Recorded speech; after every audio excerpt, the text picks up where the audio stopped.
कई अहम मुद्दों पर चर्चा के लिए इदारे शरियत तहरीक बेदारी के बैनर तले इस्लाम माशरा कॉन्फ्रेंस का आयोजन बड़े बड़े उलमा पहुंचे। प्रोग्राम में बताते चले कि पूर्णिया जिला के 22 प्रखंड अंतर्गत तंजीमुल मुस्लिमीन मदरसा में सोमवार को केंद्र सरकार और बिहार सरकार के कई आम मांगों को लेकर गाजी मिल्लत हजरत अल्लामा व मौलाना गुलाम रसूल बलियावी की अध्यक्षता में इदारे शरियत तहरीक बेदारी के बैनर तले इस्लाम माशरा कॉन्फ्रेंस का आयोजन किया गया, जहां काफी संख्या में क्षेत्र के लोग पहुंचे थे। वहीं कई लोगों ने अपने क्षेत्र की सामाजिक समस्याओं को रखे, जिसका हर एक सवाल का जवाब दिया गया। मौके पर पहुंचे पूर्व मंत्री हाजी अब्दुल सुभान ने लोगों को संबोधित करते हुए कहा कि दहेज प्रथा पर रोक लगनी चाहिए, जितना हो सके शादी आसान करनी चाहिए। आगे उन्होंने कहा कि लड़के वालों को दहेज लेके नहीं बल्कि अब लड़की का डिग्री देखकर शादी करनी चाहिए। वहीं मौके पर मुखिया प्रतिनिधि अजद रजा ने गाजी मिल्लत का शुक्रिया अदा करते हुए कहा कि आज के इस जमाने में बच्चे बच्चियों के लिए तालीम बहुत जरूरी है। तालीम के बगैर जीवन अधूरी है। जब तालीम हासिल की जाएगी तो अच्छे बुरे की पहचान की जाएगी। इस कॉन्फ्रेंस में गाजी मिल्लत गुलाम रसूल बलियावी के साथ साथ अरबिया कॉलेज पूर्णिया के प्रोफेसर मुफ्ती जुबैर आलम, पूर्व मंत्री हाजी अब्दुल सुभान, क्षेत्र के सैकड़ों जनप्रतिनिधि, हजारों की संख्या में आम जनतागण उपस्थित थे। इसका जो ये प्रोग्राम तंजीमुल मुस्लिमीन में रखा गया था, जिसके जो देखरेख गुलाम रसूल बलियावी के, आखिर क्या मौजू था और देशवासियों को क्या संदेश दी गई? देखिए, ये अल्लामा गुलाम रसूल साहब बलियावी, इनका जो इक़दाम है और ये जो इन्होंने मिशन अपना यहाँ तक आज पहुँचाया है, ये बहुत बड़ी इनकी ज़िंदगी के लिए और इनकी आखिरत के लिए बड़ी कामयाब चीज़ है और हम तमाम के लिए ये कामयाबी का एक ज़रिया बनता जा रहा है। ये तहरीक बेदारी की पहली नशिश थी। तहरीक बेदारी का मकसद ये है कि समाज में जो बुराइयां हैं वो कैसे दूर हों। उसमें आदमी को मुतहर्रिक होना है और सबसे पहले अपने आप को सुधारना है, फिर घर वालों को सुधारना है, फिर सारे समाज को सुधारने की ज़रूरत है। लोग सुधरेंगे कैसे? समाज में जो बुराइयां दिन ब दिन बढ़ती जा रही हैं, जितनी भी बदकारियां हैं, बदफेलियां हैं, बुराइयां हैं, ये सारी चीज़ों का मदार है इल्म की कमी।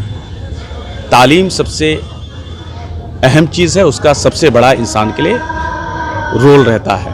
तो तालीमी कमी सबसे ज़्यादा हमारे सीमांचल में है, तो तालीम को बढ़ावा देना होगा। तालीम ज़्यादा से ज़्यादा जब हासिल की जाएगी तो आदमी अल्लाह और रसूल को पहचानेगा, और अल्लाह और रसूल को जब पहचानेगा तो वो अच्छे अमल करेगा और अच्छे अमल का सबक भी देगा और दर्स भी देगा और इस्लाह भी पैदा करेगा। खुद घर में भी करेगा, अपने घर वालों को भी करेगा, अपने आप में भी लाएगा और समाज में भी अच्छे अमल का पैगाम देगा। मुख्य किन बातों, किन बिंदु पर चर्चा की गई? सबसे पहले कि आज के दौर में जो शादियां होती बड़ी मतलब ये कि महंगी होती जा रही दिन ब दिन, तो जी मुस्लिम समाज में तो शादियों को जो है सस्ती की जाए, कम से कम खर्च करके अपनी बच्चियों की शादी करवाई जाए। और दूसरी चीज़ ये है कि हमारे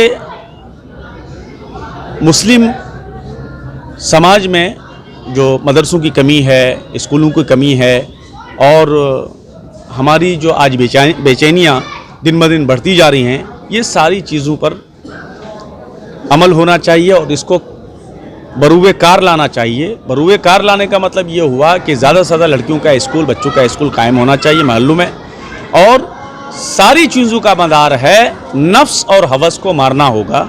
नफ्स और हवस की बुनियाद पर दौलत आती है और दौलत की वजह से आदमी में बदगुमानी पैदा होती है, बदकिरदारी पैदा होती है। तो नफ्स और हवस जब इंसान का कंट्रोल रहेगा तो ना आदमी झूठ बोलेगा, ना गीबत करेगा, ना जिना करेगा, ना बदकारी करेगा, ना बदफेली करेगा।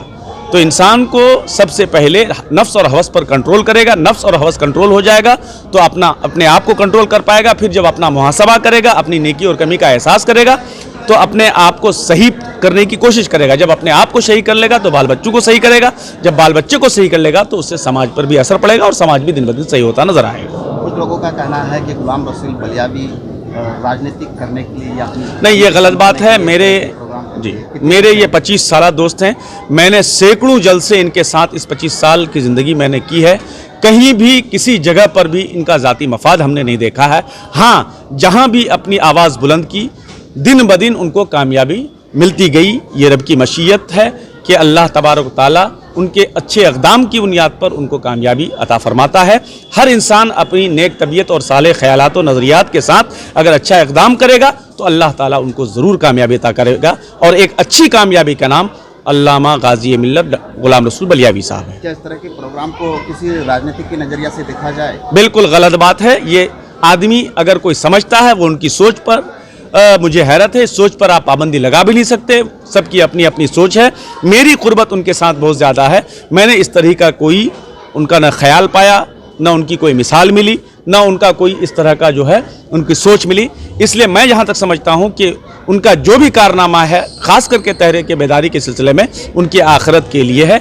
उन्होंने यही जिक्र किया और इससे यही समझ में भी आ रहा है, इसलिए कि माल में उन्होंने कभी जमा खर्च की परवाह नहीं की है, हमेशा कौम पर खर्च किया है, लुटाने का काम किया है और लुटने का भी काम किया है। यही उनकी ज़िंदगी है। मैं मौलाना असजद रज़ा मिसबाही, मुखिया प्रतिनिधि पंचायत राज आजा मुबिया। इदारे शरिया की तहरीक बेदारी 13 दिसंबर 2022 से शुरू हुई। तहरीक बेदारी का कारवां निकलने से पहले बिहार, झारखंड, बंगाल, उड़ीसा 4 स्टेट के 700 उलमा दानिशवरान की एक बैठक हुई पटने में और उस बैठक में तय किया गया कि अहम एजेंडे कौन कौन से हैं। तो पहला एजेंडा नामूसे रिसालत, नबी करीम सल्लल्लाहु अलैहि वसल्लम की इज्जत पर पत्थर मारना भारत में तथाकथित कुछ पार्टियों के, संगठनों के लोगों का पेशा बन गया है और मुसलमान जब उसके एहतजाज में आंदोलन पर उतरता है तो उसके बदले उनको गोलियों का शिकार होना पड़ता है, जैसा कि रांची में भी देखा गया, आपको राजस्थान में देखा गया, मध्य प्रदेश में देखा गया, महाराष्ट्र में देखा गया, यूपी में देखा गया। तो ये सिलसिला कब तक चलेगा? अदारे शरिया ने तय किया कि क्यों नहीं एक ऐसा कानून हमारे देश में बन जाए कि मेरे नबी सल्लल्लाहु अलैहि वसल्लम के साथ साथ किसी के भी मजहब और धर्म का कोई वह व्यक्ति जो अकीदत का मरकज़ हो, उनके धर्म के हिसाब से किसी के धार्मिक भावना को कोई न भड़कावे, तो एक कानून ऐसा बन जाए मेरे पैगंबर सल्लल्लाहु अलैहि वसल्लम के साथ साथ कि अगर यदि कोई किसी के धर्म के किसी महान भाव की इज्जत और प्रतिष्ठा को धूमिल करता है तो उस पर देशद्रोह का मुकदमा चले। एक कानून बन जाना चाहिए। दूसरा एक ये कि पूरी दुनिया ने देखा, ट्रेन में वर्दी पहनकर सुरक्षा की गारंटी लेकर देश और समाज की हिफाजत का अहद करके पुलिस वाला ट्रेन में टोपी दाढ़ी देखकर गोली से शूट करते रहा। एक लफ्ज, एक शब्द किसी सेकुलर पार्टी के लीडर के मुंह से आवाज नहीं निकली। हिजाब के मसले को लेकर के पूरे देश में हाय तौबा मची।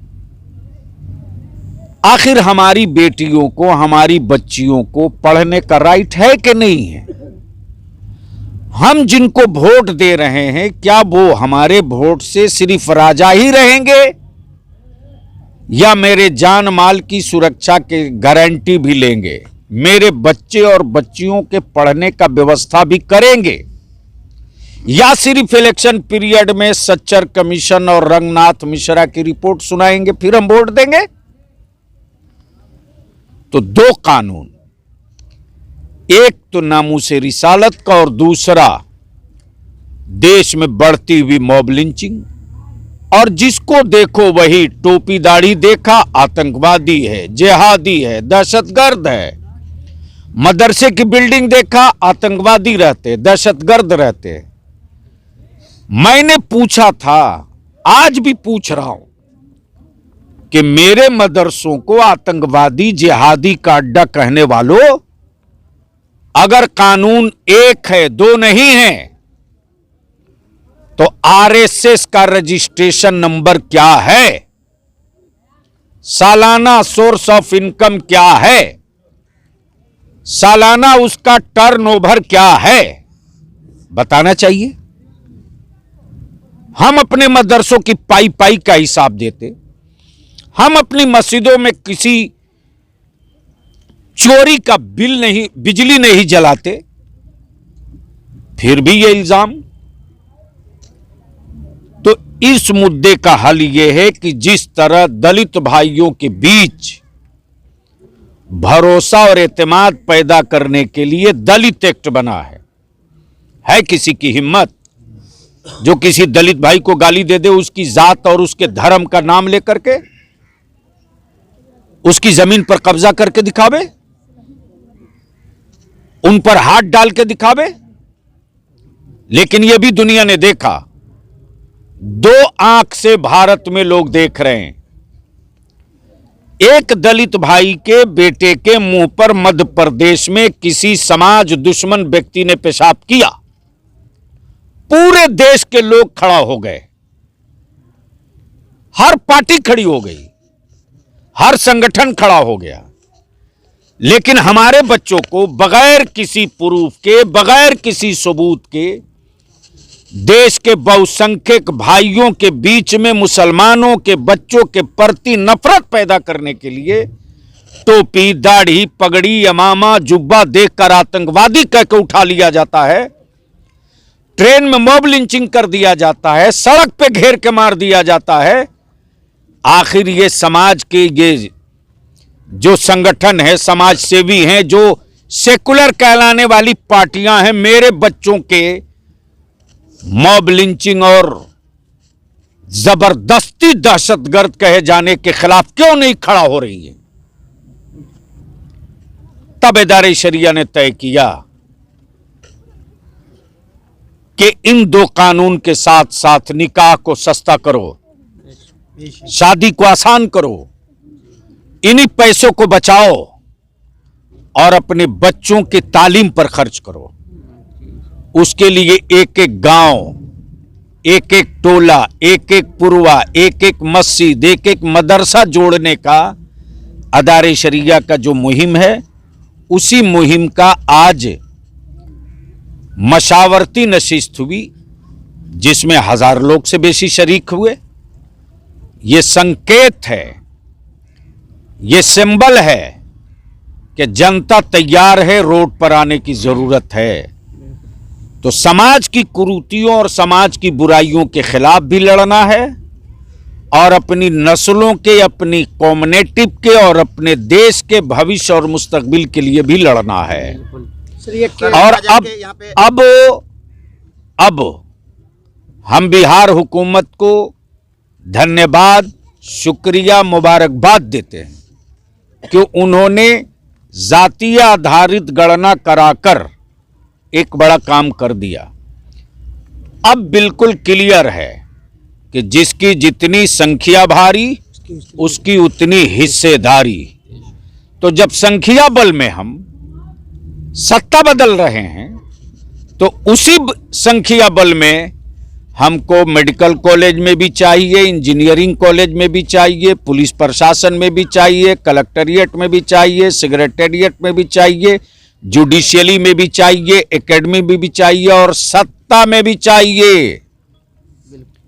अब वो नहीं चलेगा कि वोट हमारा राज तुम्हारा, ये नहीं चलेगा। और अब डर के वोट हमारी कौम नहीं देगी।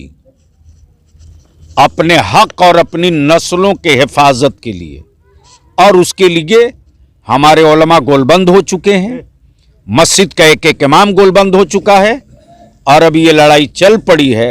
आने वाले दिनों में एक विशाल रिकॉर्ड तोड़ तहरीक बेदारी का जलसा, कॉन्फ्रेंस इसी 22 में होगा, और जो प्रस्ताव उसमें आएगा उस प्रस्ताव को गांव-गांव में लागू किया जाएगा। सर क्या सिर्फ ये बिहार में चलेगी और या पूरे हिंदुस्तान में चलाएंगे? 4 स्टेट का टारगेट है, 4 स्टेट में चल रहा है और डिमांड पूरे देश में है। और आपको बता दूं एडवांस खुशखबरी कि 11 फरवरी को दिल्ली में तहरीके बेदारी की नोएडा में बैठक हो रही है खड्डा कॉलोनी में, और दिल्ली को 4 जोन में बांटा गया है। इदारे शरिया अभी हिंदुस्तान के 13 स्टेट में इसकी राज शाखाएं हैं, जहां दारुल कज़ा, दारुल इफ्ता और तहरीक की तैयारी का वर्क शुरू है। सर जैसा कि आज प्रोग्राम का आयोजन किया गया जिसमें से बैसा, अमौर, डगरवा, बायसी तमाम क्षेत्र के लोग आए थे, किस तरह से लोगों का आपके साथ सहयोग मिल रही है? जो आपने भीड़ देखा ये सहयोग का सिंबल नहीं है, ये भरोसा है कि तहरीक आगे चले। हर बच्चे के कांधे पर नामूसे रिसालत का झंडा होगा, हर ईमान वाले के कांधे पर नामूसे रिसालत का झंडा होगा। हम पानी के बगैर जी सकते हैं, अपने रसूल के बगैर नहीं जी सकते। सर आप एक जलसे का जिक्र किया जो बायसी के सरजमीन पर होनी चाहिए, क्या उसकी अभी तक कोई तारीख हो पाई है? तारीख का ऐलान हो जाएगा। गांव वाइज, पंचायत वाइज कमेटियों की तश्कील का काम शुरू हो चुका है।